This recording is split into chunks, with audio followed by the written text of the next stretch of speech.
Mis colegas del Centro Internacional de Estudios sobre Derecho y Religión, les damos la bienvenida al Informe Anual sobre Libertad Religiosa 2021. Mi nombre es Brett Scharf, director del centro.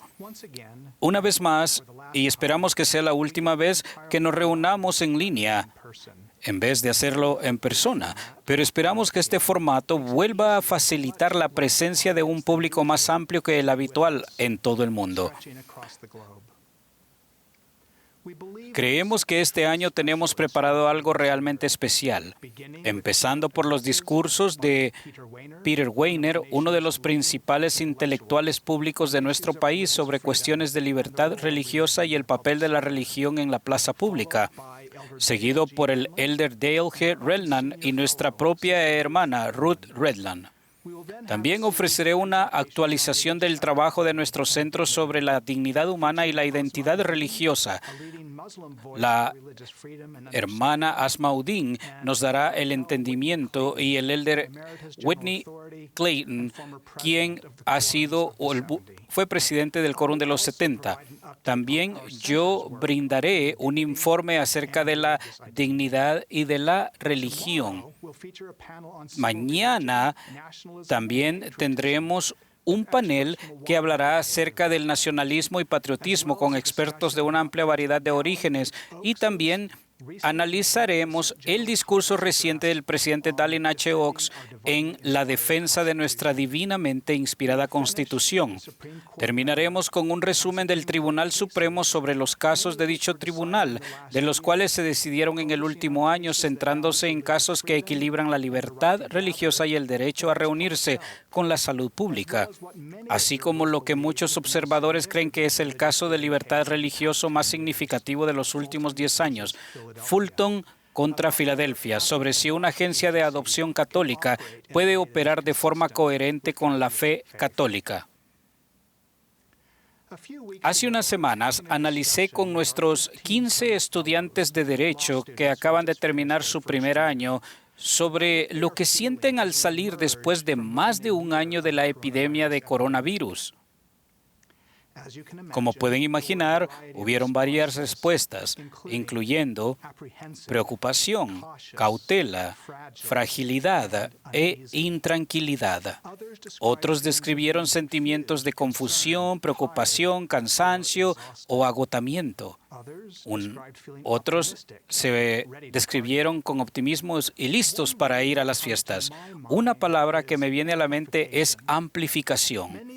Muchas de las cosas que nos habían afectado como sociedad antes de la pandemia parecen haberse amplificado, incluyendo el grado de división política, nuestros niveles de desconfianza en instituciones importantes, incluyendo el gobierno y los medios de comunicación, y un aumento de las desigualdades económicas y sociales.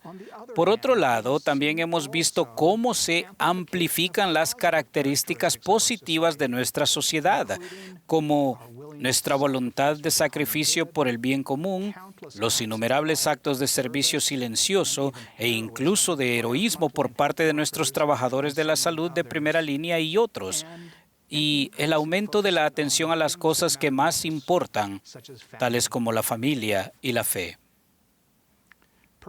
Quizás lo que más me preocupa es la aceleración del aumento de la política de identidad, que nos insta a vernos y juzgarnos principalmente en función de nuestras diferencias, como el color de la piel, el género o la religión. Si nos vemos principalmente en función de la raza, las consecuencias inevitables serán el racismo.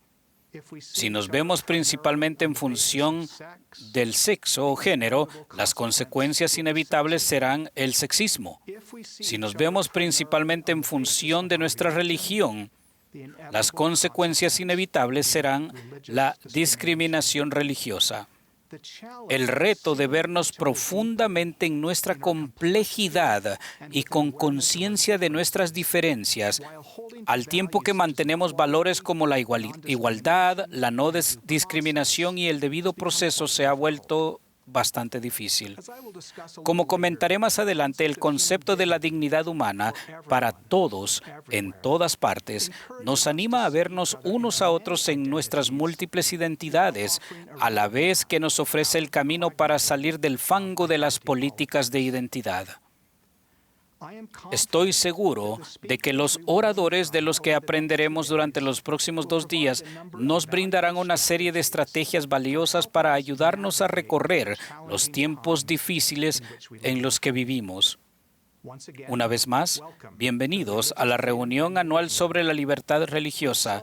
Con tantas cosas que nos dividen, creemos que la libertad religiosa para todos es algo que puede y debe unirnos. Estamos muy contentos de estar con ustedes. Nuestra directora adjunto, Elizabeth Clark, presentará la ponencia principal de hoy. Estoy tan complacida de darles la bienvenida a la revisión anual de derechos de religión. Yo soy Elizabeth Clark, directora asociada de la Facultad de Derecho. Estamos tremendamente bendecidos de que 3 humildes individuos con una gran cantidad de experiencia se unen a nosotros. Primeramente, escucharemos de Peter Weiner, quien está en el Centro de Leyes Públicas y ha contribuido a varias publicaciones nacionales, tal como el Wall Street Journal y Washington Post. Él acaba de servir como maestro o profesor y también sirvió en la administración de George W. Bush.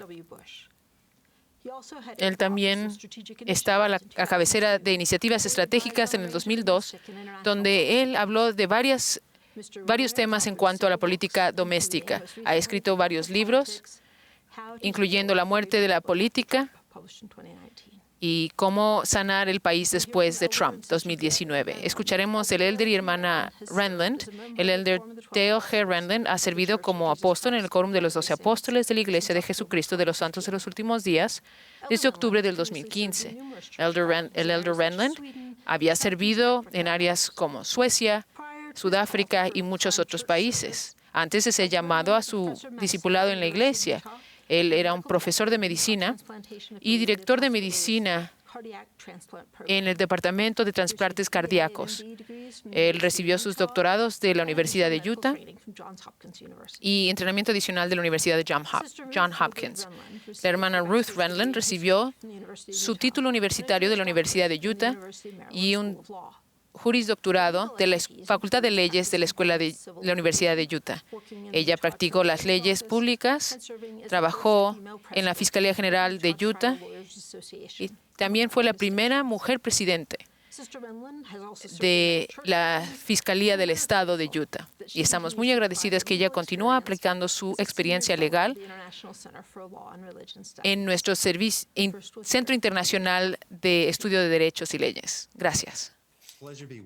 Es un placer estar con ustedes y quiero empezar expresando mi gratitud al Centro Internacional de Estudios de Derecho y Religión de BYU, una institución a quien agradezco por organizar este evento sobre la importancia de la libertad religiosa y sobre todo quiero reconocer la gran obra de la profesora Elizabeth Clark, vicedirectora del Centro Internacional para Estudios de Derecho y Religión, y a Sherry Rodgey, cuyos esfuerzos en organizar esta conferencia han sido indispensables. El lema de esta conferencia, el papel de la religión en cerrar la brecha entre la democracia en la sociedad americana, es algo que es muy oportuno en esta época y contestando la pregunta de qué papel jugará la religión en la reconciliación, hay que evaluar el estado actual en la nación y como sabemos todos acabamos de experimentar uno de los años más difíciles en la historia de nuestra nación. En el 2020 enfrentamos una pandemia, motines en las calles, protestas, unas elecciones muy contenciosas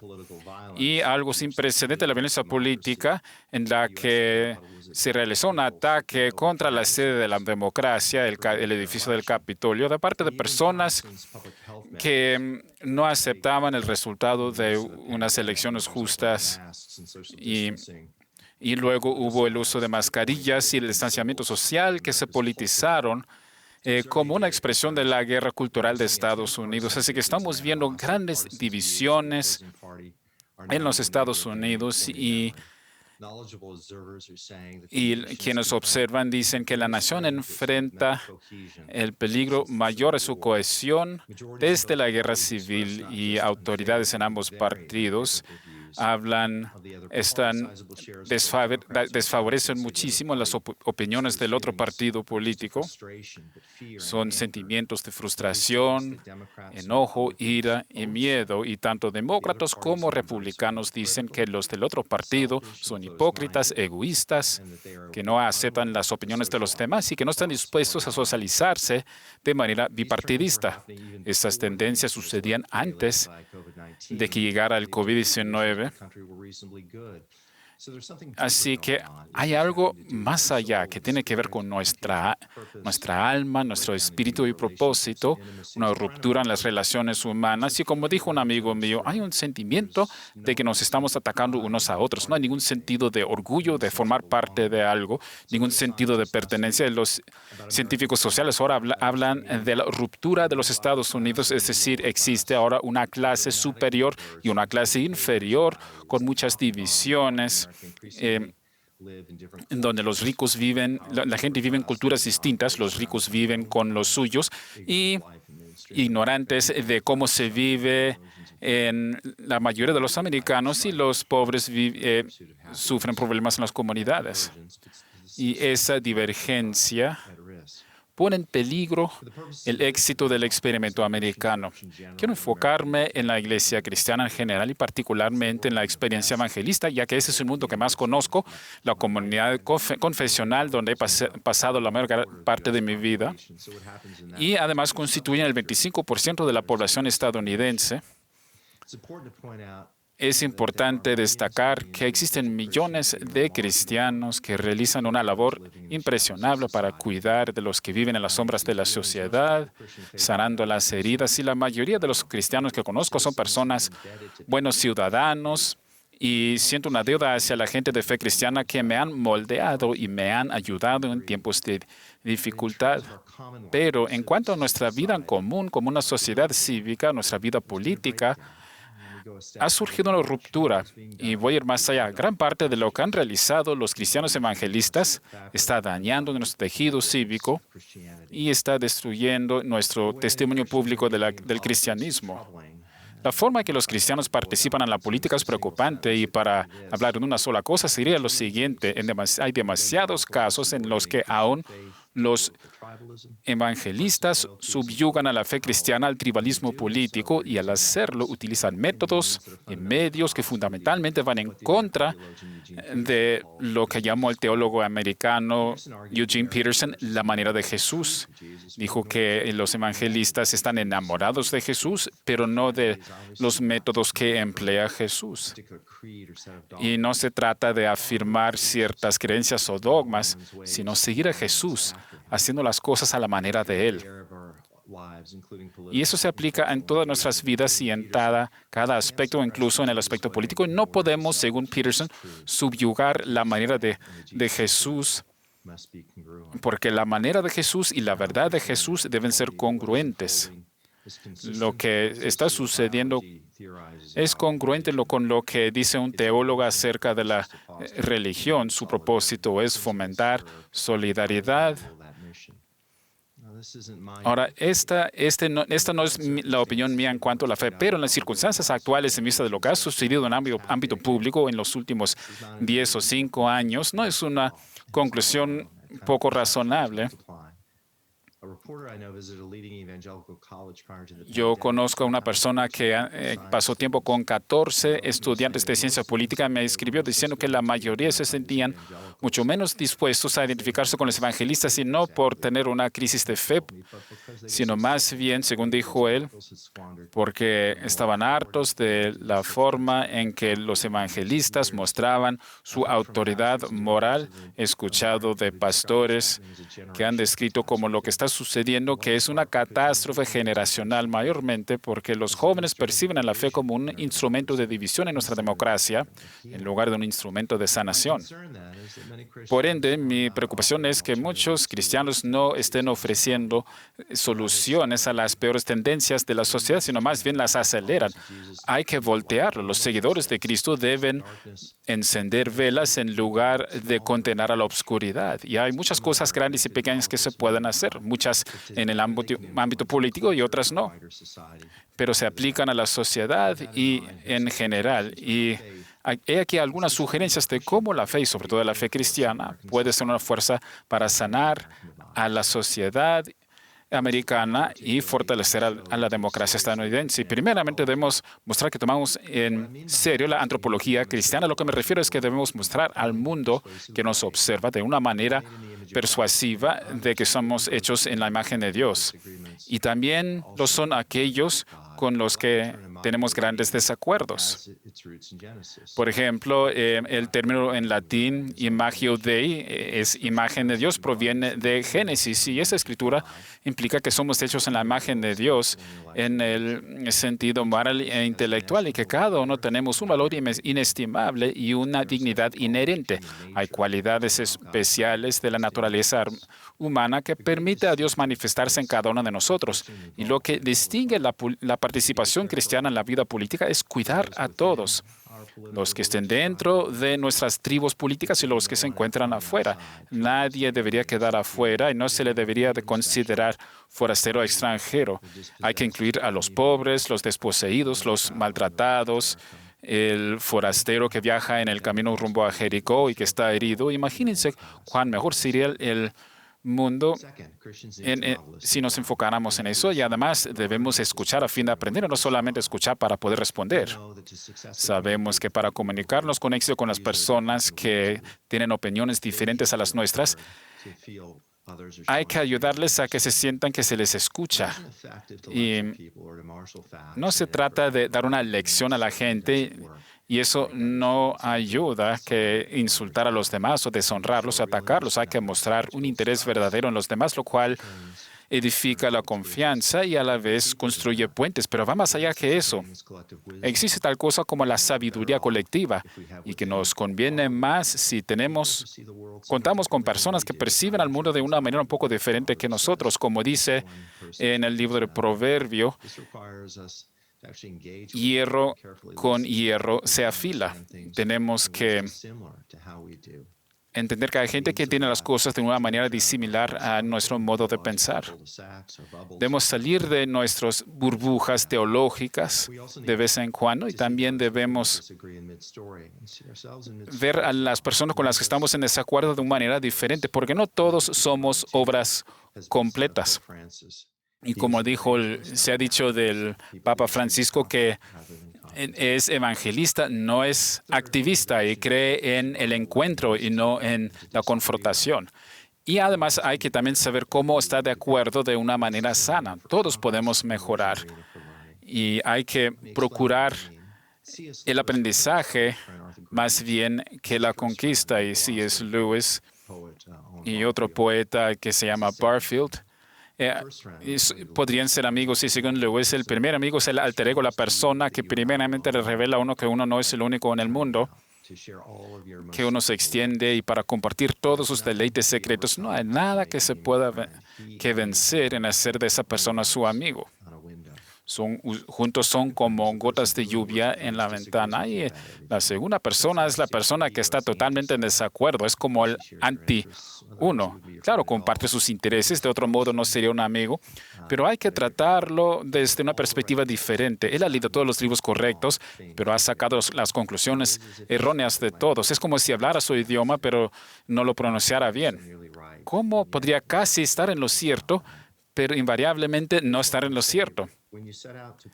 Cuando uno procura corregirlo, uno se da cuenta de que él trata de corregir los errores de uno, y entonces uno sigue la batalla noche tras noche, dándoles golpes el uno al otro, y se consideran enemigos en lugar de amigos, y tratan de modificar los pensamientos el uno del otro. en lugar de procurar una comunidad de mentes y un afecto que pueden surgir. Y lo que llama la atención es que tanto Lewis como Barfield atesoraban su amistad precisamente porque se ayudaban mutuamente a ver las cosas de una manera, ver cosas que de otro modo no verían. Se ayudaban mientras surgía la apertura del entendimiento. Dijo Barfield que siempre hablábamos de eso, argumentamos a favor de la verdad y no a favor de la victoria. Si nos podemos acercar más al modelo de Lewis y Barfield del diálogo, eso nos convendría mucho mejor y nos ayudaría a pensar de una manera mejor en cuanto a la política, el campo político, para que no solo sea una batalla hasta la muerte. Hace unos años desayuné con un amigo mío, un psicólogo, y le pregunté qué aporte constructivo podrían realizar los cristianos a la vida política. Y él admira la religión y dijo simplemente la humildad. Y esa es una esperanza perfecta, porque la humildad, pues, no es algo que solamente pertenece a los cristianos. Sí, pero en el ámbito político a menudo vemos soberbia y arrogancia, que no solamente es el pecado original, sino también lo más anatema a la mente casta religiosa. Eso proviene de décadas de fe donde he quedado convencido de que al cristianismo lo debe de caracterizar la humildad, algo que se debe arraigar en verdades eternas. Debe haber, primeramente, están alertos a sus propios errores y cómo están nuestros corazones y que aún como todos batallamos con lo incompleto de nuestras vidas. Es un argumento a favor de la autoconciencia y es la creencia de que no somos suficientes y por lo tanto necesitamos la gracia. Y por lo tanto, una de las grandes cualidades del testimonio de Cristo es la empatía. La humildad genuina se trata de olvidarse uno mismo para tomar un gran interés en las vidas de los demás.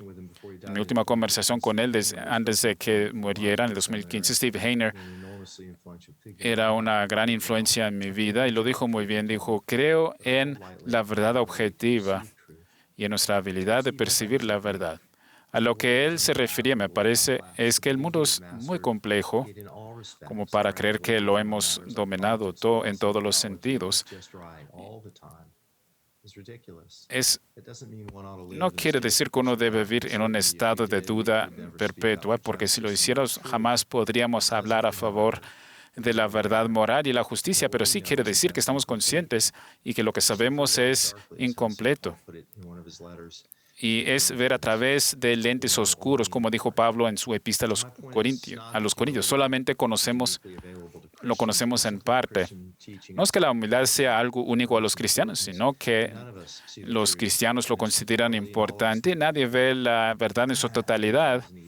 Todos precisamos los ojos y los oídos de los demás, amigos, familiares, amigos y los escritores de antaño para ayudarnos en nuestra jornada. Y luego está la gracia moral y podemos aprender de Filipenses, donde la gracia viene a las personas que no lo merecen y yo soy una de ellas. El mundo está lleno de ira y resentimiento, pero la gracia es algo que se aprende de la iglesia, de la familia, y yo ahora procuro seguir la gracia y lo hago porque sé con gran certeza de que cualquier sentido de perdón, ¿qué sentido viene de la gracia de Dios? Y anhelo a que la iglesia nutra esa gracia. Una biografía de Abraham Lincoln que se publicó en 1915 dice que fue el gran enemigo del proyecto de la Confederación, aquel hombre que batalló contra sus conciudadanos del sur. Y aquí un ejemplo más contemporáneo.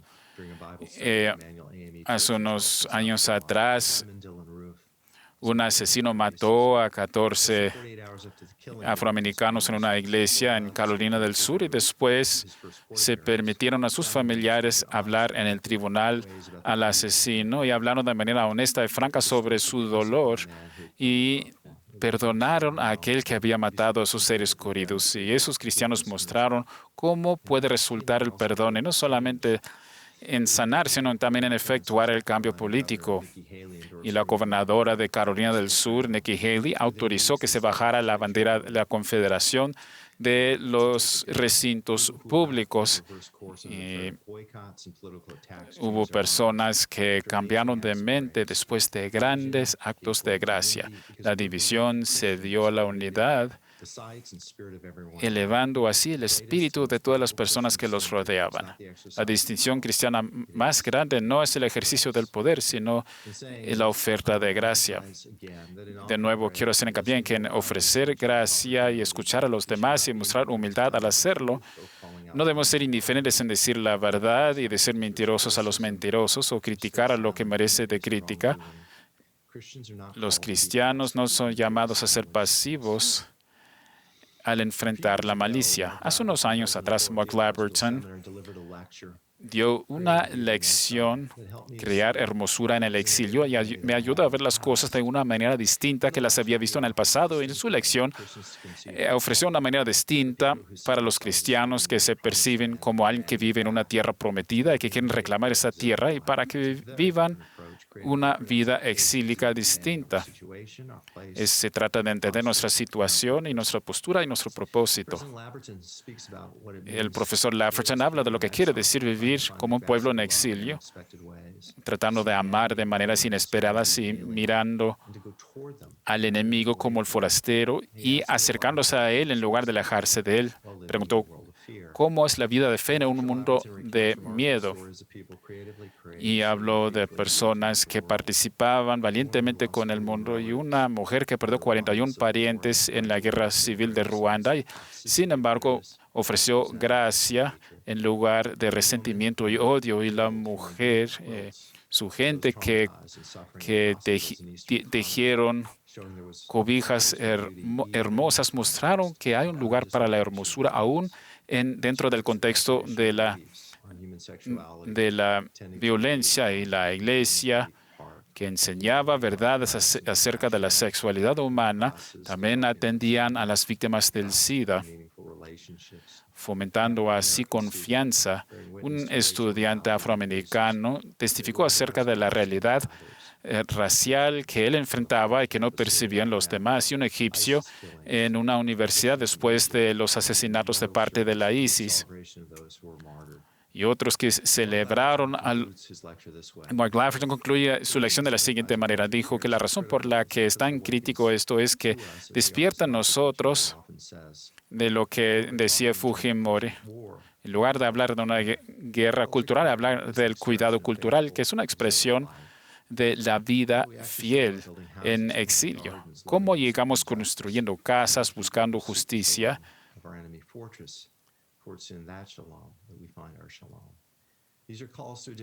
Esos son llamados a un conjunto de instintos diferentes. Ojalá y reconozcamos los cambios que se están haciendo, aunque la Iglesia está en su momento de crisis, no como resultado de una elección, sino por lo que se ha expuesto a ser la pobreza de la Iglesia americana en su capacidad de poder ver, amar, servir y participar de maneras que omitimos hacerlo.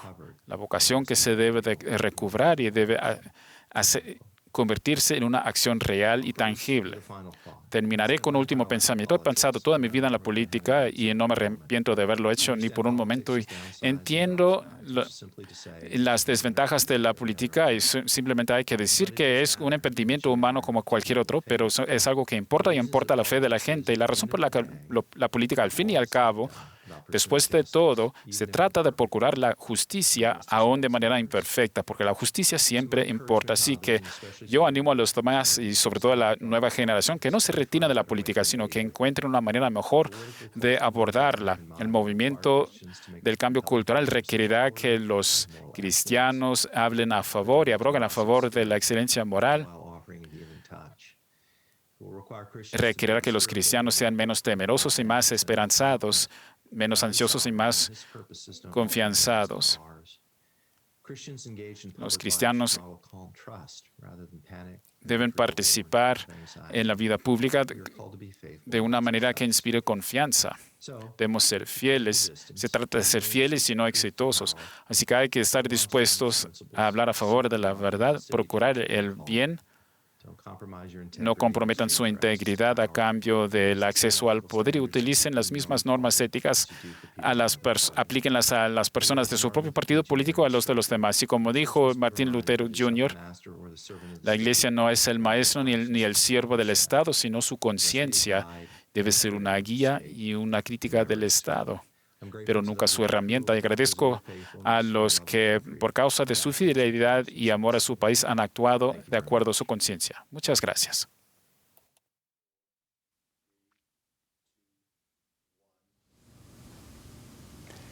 We're delighted to participate in this annual review. Bueno, bienvenidos a esta reunión. Agradecemos a todos aquellos que están asociados con este centro, tanto por la cualidad y cantidad de trabajo que el centro lleva a cabo y es impresionante. Esta reunión anual considera la contribución de la religión al fortalecer la democracia estadounidense. Nuestros comentarios hoy se centran en José Smith y cómo él, como líder religioso, contribuyó a fortalecer la democracia americana. Which is being prepared for publication, and the excellent historical context provided by church historians. We also thank Brandon Metcalf, A Brandon Metcalf, nuestro historiador, cómo ha estado y también de igual manera está brindando las imágenes que vamos a utilizar, aparte de lo demás. La historia que rodea el fundamento de la historia estadounidense es inspiradora, pero también nos hace enojar también. Vemos los resultados de algunas cosas que faltaron en la Constitución estadounidense.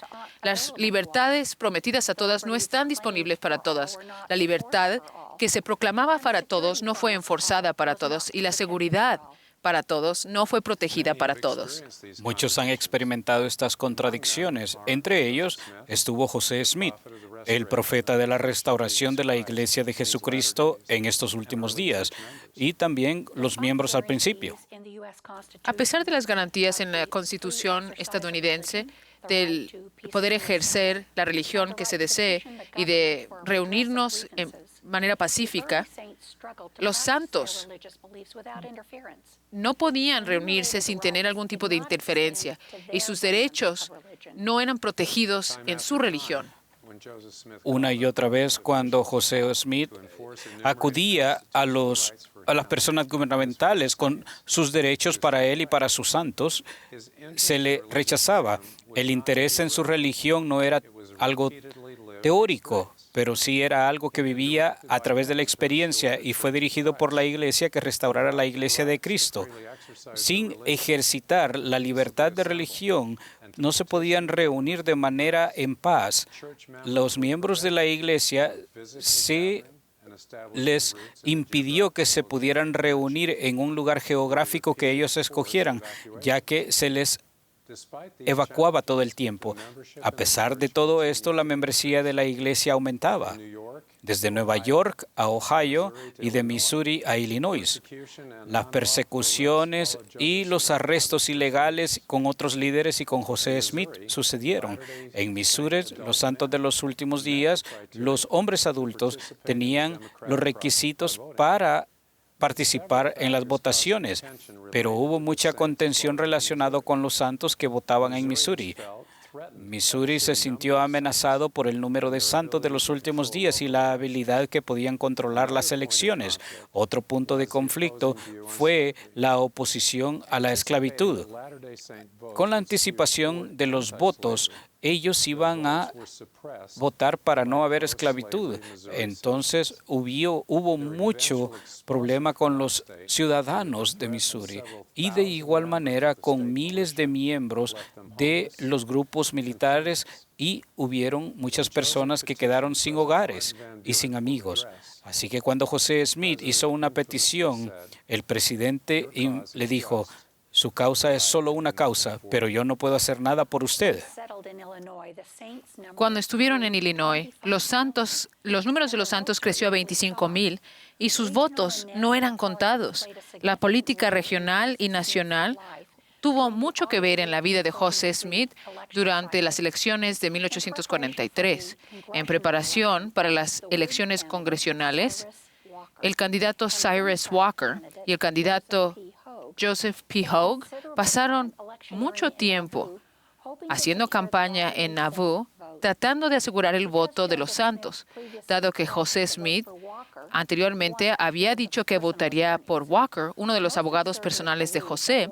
Muchos de los que observaban pensaban que Walker fácilmente iba a ganar la elección, pero en una reunión pública 2 días antes de la elección, Hyrum Smith anunció que él había recibido una revelación indicando que los santos deberían de apoyar a Hogue, el candidato democrático. En una reunión dominical el siguiente día, José dio un discurso donde él afirmó su promesa de votar para Walker, pero no tenía ningún problema con que los santos votaran por el otro candidato. José dijo que él nunca había conocido a Hyrum como mentiroso. Los santos votaron por Hogue, quien se llevó el voto en el 6º Distrito Congresional de Illinois.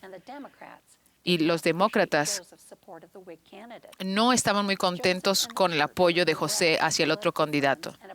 José recibió muchos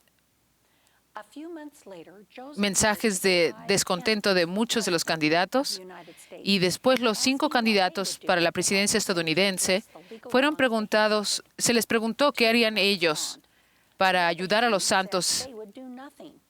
Y 2 dijeron que no harían nada y 3 dijeron que no harían y 3 no contestaron. Entonces José Smith decidió presentar campaña como candidato a la presidencia estadounidense. José anunció formalmente entonces su candidatura. Su campaña era parte de un gran esfuerzo para tratar de asegurar la protección de los derechos de los santos. Al haber dicho eso, José no estaba ansioso para entrar en la arena política, declarando en una carta a otros y al periódico de Nauvoo, después de este anuncio, de que sus sentimientos no estaban en concuerdo con la idea de que él tendría que ver con la política. Él deseaba que se le dejara en paz, que pudiera ayudar al bienestar espiritual de la iglesia. Sin embargo, con la ayuda de W. Phelps, José Smith compiló un folleto que se llama Los puntos de vista del general Smith de los poderes y políticas del gobierno de los Estados Unidos. Como es costumbre, el folleto comenzó con una breve historia de los Estados Unidos. Habla de la administración y de los primeros 10 presidentes del país. De igual, había cosas de las inauguraciones de la mayoría de los presidentes. Las declaraciones seleccionadas fueron, por supuesto, aquellos con los que José estaba de acuerdo. Tenemos un sentido de la filosofía política y de las porciones de los discursos de los presidentes anteriores, al igual que él, y cómo se dirigían al pueblo. Por ejemplo, el folleto contiene esta declaración acerca de George Washington. Y uno de los padres nobles de nuestra libertad y de la gloria de nuestro país, grande en obra, grande en paz, grande de estimación del mundo y grande en el corazón de los hombres del país, Washington dijo en su primer discurso inauguratorio: el cimiento de nuestra política nacional debe ser establecida en los principios inmutables y puros de la moralidad privada, y la preeminencia del gobierno libre será ejemplificado por todos los atributos que pueden ganar el afecto de sus ciudadanos y mandado por el respeto del mundo. En el folleto celebraba los términos de los primeros 7 presidentes, terminando con Andrew Jackson. Pero José Smith tenía cosas muy enfurecentes que decir en cuanto a Martin Van Buren. Él dijo que Martin Van Buren y su elección fue cuando el país empezó a tener muchos problemas. José había sido un crítico muy vocal de Martin Van Buren desde 1839. Durante su reunión, Van Buren se negó a ayudar a los santos a obtener algún tipo de remuneración por su expulsión de Missouri. Entonces, sin sorprendernos, el folleto presentó a Van Buren como incapaz de apoyar los derechos del ciudadano estadounidense, y el folleto expresaba realmente cómo José se sentía en cuanto al presidente Van Buren. A la edad de 60 años, nuestra república empezó a ir en declive bajo la mano de Martin Van Buren. Él tenía sed de poder, había corrupción, facciones, había mentiras y fama y diferentes tipos de malhechuras.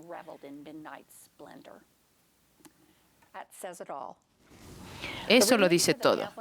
El resto del folleto consiste de la plataforma o la presentación política de José Smith y cómo él mejoraría los Estados Unidos y la vida de sus ciudadanos. Proponía varias reformas, incluyendo reformas constitucionales y económicas.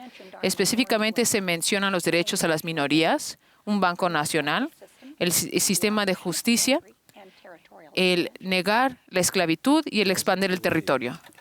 José creía que la Constitución estaba ahí porque no compelía con las ramas judiciales y el poder que él tenía para defender a las minorías. Él le propuso al presidente de Estados Unidos que la Constitución permitiera y que fuera básicamente el ejército a quitar a todo el populacho que les estaba acosando a ellos. Un ejemplo de la sección del folleto en la Constitución dice: dar a todo hombre su libertad constitucional y el presidente con todo poder enviar un ejército a poder detener al populacho. Y la autoridad estatal lo niega y les impugne porque es necesario para el gobernador del estado que pueda exigir al presidente las tropas en caso de invasión o rebelión del gobernador mismo, y en vez de ser castigado como debía de haberlo hecho, él destruyó las vidas, propiedades y derechos a los que debe proteger. Ahora, ¿por qué creen que esta fue la propuesta para que se reformara la Constitución de José? Seguramente una de las razones es que esta propuesta quitaría cualquier barrera real o percibida para que no se respetaran los derechos de las minorías. La falta de tal provisión dentro de la Constitución es la razón por la cual Van Buren dijo que no podía ayudar a los santos. La propuesta de José para la reforma se enfocó en la banca. Él llamó a que se creara un banco nacional en todas las ramas y territorio, y los oficiales que serían elegidos serían por el pueblo norteamericano y pagaron algo modesto por el servicio de ellos. Él declaró de que esta red de bancos iba a dar seguridad de una cortesía y ayudar con aquellas cargas financieras debido a las irregularidades o por la falta de la moneda. Bueno, un ejemplo de eso dice lo siguiente: para que el pueblo tenga las comodidades, permitan que el banco, el Congreso, muestre su sabiduría con ramas en todo territorio, en donde esto pueda ser la base de un banco, y esto debe ser parte de la nación que curará con misericordia ese desorden fatal en las ciudades que están quebrantadas y dejar dinero en el bolsillo de las personas. ¿Por qué creen que José propuso los cambios en el banco en la reforma? Bueno, los santos sufrieron muchas pérdidas financieras en el colapso de los 1830s. Los bancos fallaron y las alegaciones de corrupciones que se vieron dentro de estos bancos contribuyeron a la urgencia para tales reformas. La tercera cosa que José proponía era una reforma social y cambiar el sistema de los juzgados en los Estados Unidos. Él pidió que se disminuyeran la cantidad de hombres y mujeres que estaban encarcelados. José veía un sistema que simplemente sentencia a personas a prisión como un sistema fallido. Un ejemplo de esta sección del folleto dice: pidan a los legisladores de su estado que perdonen a cada persona que se encuentra dentro de las cárceles, que les bendigan al salir y decir, en el nombre del Señor, ve, toma tu camino y no peques más. Díganle a sus legisladores, cuando hacen las leyes para cualquier tipo de felonía, que hagan que la penalidad se aplique al crimen para que esta persona también pueda trabajar y aprender más. No solamente estar recluido, sino el que ellos puedan trabajar para cambiar y puedan aprender lo que es la amistad. Solamente el asesinar a alguien puede ameritar que alguien sea sentenciado a muerte. Permitan que las personas aprendan, porque los ángeles del cielo quitarían tal barbarismo. No debemos permitir que se traten como salvajes a estos individuos. ¿Por qué creen ustedes que la reforma de la prisión estaba en la agenda política? Bueno, creo que su experiencia al haber sido arrestado y estado en diferentes ocasiones en la cárcel le ha de haber dado una visión clara del sistema de las prisiones. José fue defensor de tratar a las personas con dignidad y sinceramente creía que las personas podrían aprender y cambiar. Él tuvo un estatus muy mínimo financiero y el estar en prisión ayudó a la compasión hacia otros, tuvo simpatía por aquellos que fueron arrestados de acuerdo a las deudas que tenían con la ley. Su padre en una ocasión fue arrestado por una deuda de $14 que ahora es aproximadamente $400. Así que él escribió de que los Estados Unidos podrían y debían ser mejor con esto. La última parte de la plataforma se trata de la esclavitud. El problema de la esclavitud fue una división tanto política como económica. Este problema permitió el análisis de que se hicieran diferentes estados y se añadieran a la unión y se esparcieran. José fue muy claro en donde él estaba con esto. Por favor, quebranten y quiten aquellas esposas del pobre hombre africano y contrátenlos para que trabajen como cualquier otro humano, porque la hora de la virtud religiosa en la tierra vale la pena como una eternidad en cautiverio. José clamó y llamó para que a todos se les pagara desde la venta de los terrenos públicos y poder acortar los salarios del Congreso. Ahora, ¿por qué José hablaría de este asunto de contención como un presidente o un candidato a la presidencia? Bueno, de muchas maneras la esclavitud era el tema del día, pero para José era un tema de bien en contra del mal. Él entendía de la restauración, que todos somos hijos de Dios. Él creía en la dignidad y derechos por iguales de todos los humanos, y él peleaba por los derechos de las personas que habían sido infringidas tal como los de él habían sido. El folleto hace promesas como un candidato presidencial. Lo siguiente es algo que sale en el folleto. En los Estados Unidos, las personas son el gobierno y su voz unida es la única regla soberana, el único poder que debe ser obedecido.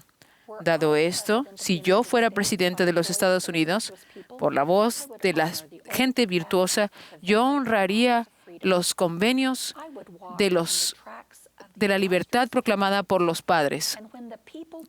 Y cuando las personas pidan que se quite la esclavitud en los estados que tienen esclavos, yo utilizaría todos los medios honorables para dar libertad a los cautivos. Dejemos que seamos una familia unida y que exista la paz universal. El folleto es firmado con gran cariño, un amigo de la virtud y de todas las personas, José Smith. Después que fue aprobado el folleto, José hizo arreglos para que el apóstol John Taylor imprimiera 1,500 copias en la imprenta de la iglesia en Nauvoo. Los folletos fueron enviados por correo a John Taylor y a otros de su gabinete, a los judiciales y a los representantes en el Congreso, al gobierno de cada estado, a los editores de los periódicos más prominentes y otros. En total, él envió aproximadamente 200 copias del folleto. Las que restaban se vendieron unos meses después y una nueva edición se imprimió. La iglesia envió miles de misioneros, cientos de misioneros que llevaron esto a diferentes países, este folleto. fueron bien recibidos los puntos de vista del general Joseph Smith, el profeta, y el periódico de Santos de los Últimos Días en Nueva York City. En realidad hablaban de cómo José Smith quería ser presidente y Sidney Rigdon como vicepresidente. Las respuestas de los que eran fuera de la iglesia o estaban fuera de la iglesia eran negativos. Mucho populacho venían a las campañas y José Smith lo asesinaron en uno de ellos, porque bajo el custodio de el gobierno que lo cuidaba. John Tyler fue reeleccionado como presidente en 1844. La campaña de José fue muy corta debido a su asesinato. Su campaña debía demostrar la simpatía de la causa de la Iglesia y darle a los santos un candidato que fuera de acuerdo con ellos. A pesar de la campaña, ¿qué contribuciones José hizo para fortalecer la democracia americana? El asesinato de José Smith demostró el punto de su campaña, que los derechos democráticos para las personas y que puedan practicar su religión habían sido ignorados y le costó su vida. Al hablar sobre lo que pensaba José Smith, José quería preservar la libertad religiosa y que esta libertad debería de estar disponible para todas las personas, incluyendo aquellos que eran minorías. Su plataforma es algo que sigue siendo discutido hoy. El ver los derechos democráticos por el ente de la libertad religiosa es interesante. Y no es que la libertad religiosa es lo que establece la democracia, pero que la libertad religiosa refleja la democracia real. Mientras era un candidato para la presidencia de Estados Unidos, él aconsejó a 50 que eran líderes en una reunión en 1844, argumentando que el albedrío que Dios le dio al hombre requiere también que otorgue aquella libertad de religión. José Smith declaró: nada puede reclamar la mente humana de la bigotría, la ignorancia y más, pero sencillamente otorgar aquellos principios de derechos equitativos y la libertad universal a todo hombre. Y aquí, en estas transacciones políticas, las opiniones políticas no deben ser cuestionadas. Un hombre debe ser juzgado por la ley, independientemente del prejuicio de religión. José no era único en sus días en insistir que se protegieran estos derechos, pero él decía que estos derechos debían darse a todos. Su posición no era manufacturada para su campaña política, pero era una creencia real. En 1841, mucho antes de su candidatura, José escribió: ahora, si hubieran sido paganos o si su religión fuera tan falsa como el infierno, ¿qué derecho tiene el hombre para sacarlos de sus hogares y sus países o de matarles, mientras su religión no interfiera con los derechos civiles de los hombres, de acuerdo con las leyes de nuestro país? Ninguna. La ciudad de Nauvoo fue fundada en los principios de libertad.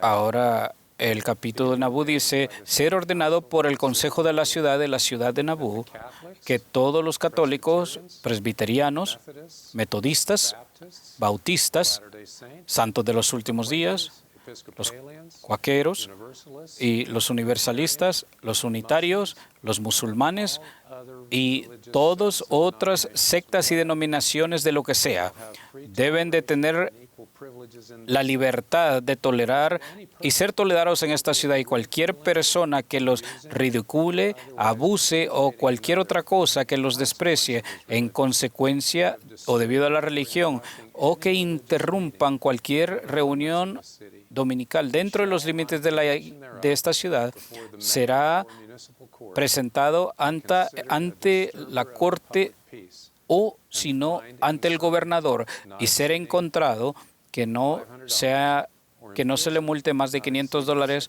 o en prisión por más de 6 meses o ambos, a discreción del alcalde. José repetidamente recordaba a los políticos que las promesas de la Constitución requerían acción para asegurar las libertades para los ciudadanos a quien gobierna. Él hace lo que se nos pide que hagamos hoy, que participemos en el programa, que nos postulemos para las candidaturas. Nuestra historia como país demuestra que al menos que los ciudadanos pidan fuertemente al gobierno que se protejan los derechos, estos derechos pueden ser ignorados o no aplicados a las minorías. Encuentro muy interesante que las reformas que José pidió estaban tan avanzadas. Su propuesta para cambiar cómo se manejan los bancos era novedosa. El cambiar el sistema penal y el decir que las personas que tenían deudas y encarcelarlos era contra la Constitución, esto fue algo que no se cambió hasta mucho después y nunca se había considerado anteriormente. La reforma al sistema judicial es muy importante hoy.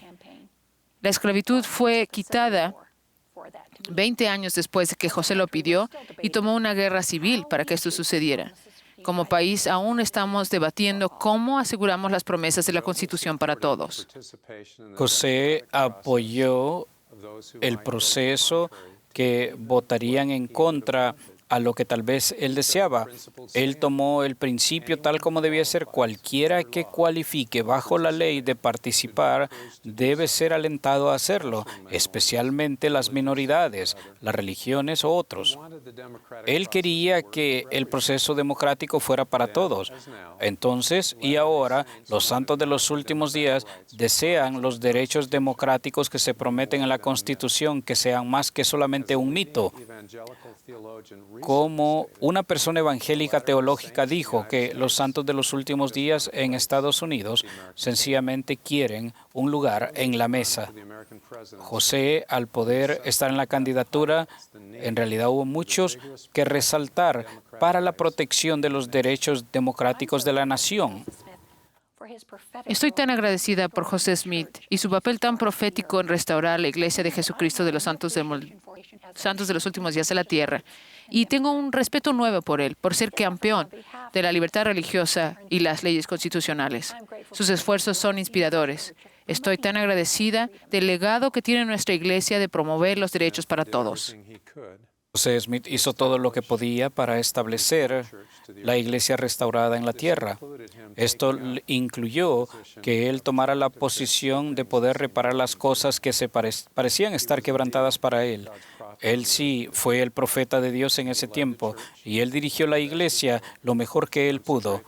Y estoy muy agradecido por el testimonio que yo tengo de que él fue llamado por Dios por la profecía, que él vio lo que dijo que vio ese día en 1820 a nuestro Padre Celestial y Jesucristo, y le comisionaron que restaurara esta iglesia en la tierra. Estoy muy agradecido por él y por el legado que él ha traído en el nombre de Jesucristo. Amén.